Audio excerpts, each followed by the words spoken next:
ইরানকে 5টি বড় শর্ত দিলেন ট্রাম্প। সেমিকন্ডাক্টর খাতে গভীর সহযোগিতার অঙ্গীকার ভারত মালয়েশিয়ার। রকেট RAIকে যে কারণে এক সুতোয় বাঁধছেন মাস্ক। ব্যক্তিগত চিকিৎসক দিয়ে ইমরান খানের চিকিৎসার আবেদন নাকচ। ওমানের রাজধানী মাস্কাটে যুক্তরাষ্ট্র ইরান আলোচনার আগে মধ্যপ্রাচ্যে যুদ্ধজাহাজ পাঠিয়ে তেহরানের ওপর চাপ বাড়িয়েছে ওয়াশিংটন। একই সঙ্গে মার্কিন প্রেসিডেন্ট ডোনাল্ড ট্রাম্প ইরানের সামনে 5টি বড় শর্ত দিয়েছেন বলে জানিয়েছে ইসরায়েলি সংবাদ মাধ্যম।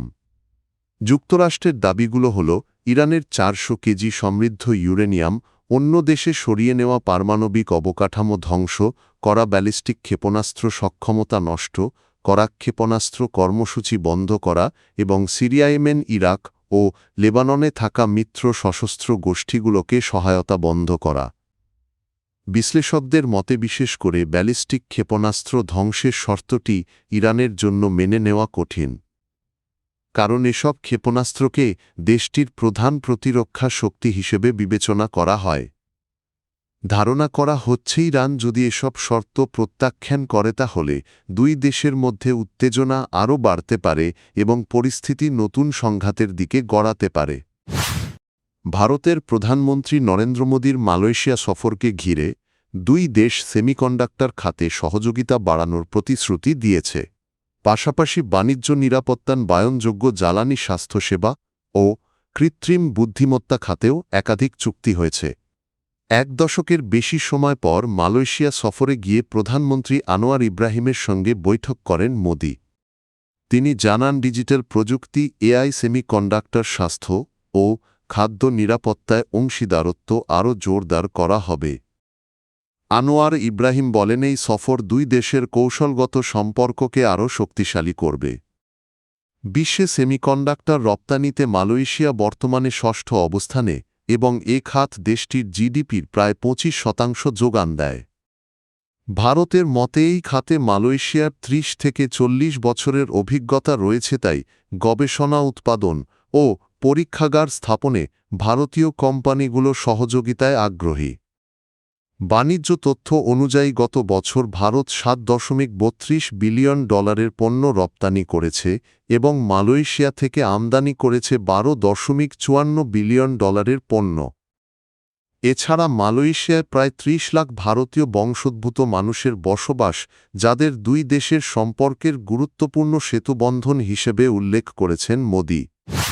প্রযুক্তি জগতে বড় পদক্ষেপ নিয়েছেন ইলন মাস্ক। তার মহাকাশ গবেষণা প্রতিষ্ঠান স্পেসএক্স অধিগ্রহণ করেছে কৃত্রিম বুদ্ধিমত্তা স্টার্টআপ। এই একীভূতকরণের মাধ্যমে স্পেসএক্স এখন বিশ্বের সবচেয়ে মূল্যবান বেসরকারি কোম্পানিগুলোর একটিতে পরিণত হয়েছে। চুক্তির আর্থিক বিস্তারিত প্রকাশ না হলেও জানা গেছে প্রায় $125 বিলিয়ন মূল্যের XAI এবং $1 ট্রিলিয়ন মূল্যমানের স্পেসএক্স একত্র হয়ে একটি শক্তিশালী প্রযুক্তি প্রতিষ্ঠান গড়ে তুলেছে। মাস্ক এই সংযুক্তিকে উদ্ভাবনী ইঞ্জিন হিসেবে উল্লেখ করে বলেছেন, এতে কৃত্রিম বুদ্ধিমত্তার কেট প্রযুক্তি, স্যাটেলাইট, ইন্টারনেট এবং মিডিয়া সবই এক প্ল্যাটফর্মে আসবে।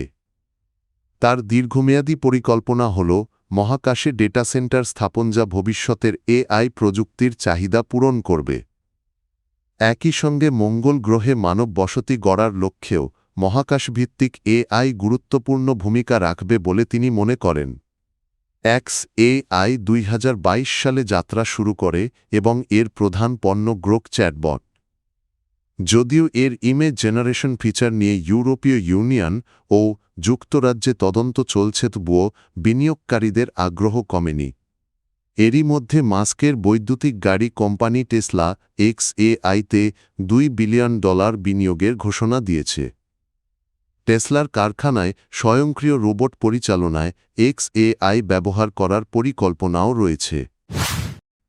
পাকিস্তানের আদিয়ালা জেলে বন্দী সাবেক প্রধানমন্ত্রী ইমরান খানের ব্যক্তিগত চিকিৎসকের মাধ্যমে স্বাস্থ্য পরীক্ষার আবেদন খারিজ করেছে রাওয়ালপিন্ডির সন্ত্রাসবিরোধী আদালত।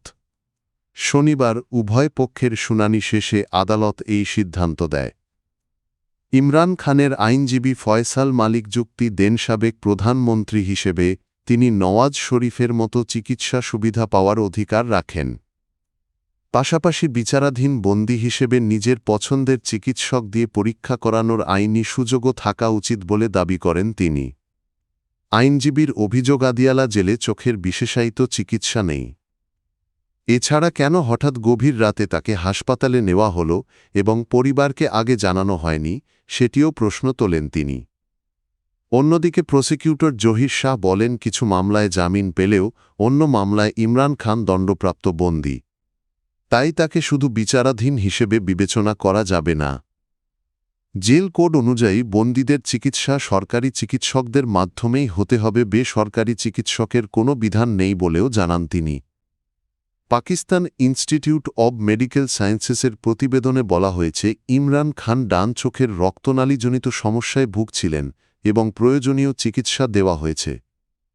জেল কর্তৃপক্ষও জানিয়েছে তিনি ও তার স্ত্রী বুশরা বিবি নিয়ম অনুযায়ী চিকিৎসা পাচ্ছেন। তবে ইমরান খানের বোন আলিমা খানম অভিযোগ করেছেন, সুপ্রিম কোর্টের নির্দেশ থাকা সত্ত্বেও মেডিকেল রিপোর্ট এখনও পরিবারকে দেওয়া হয়নি।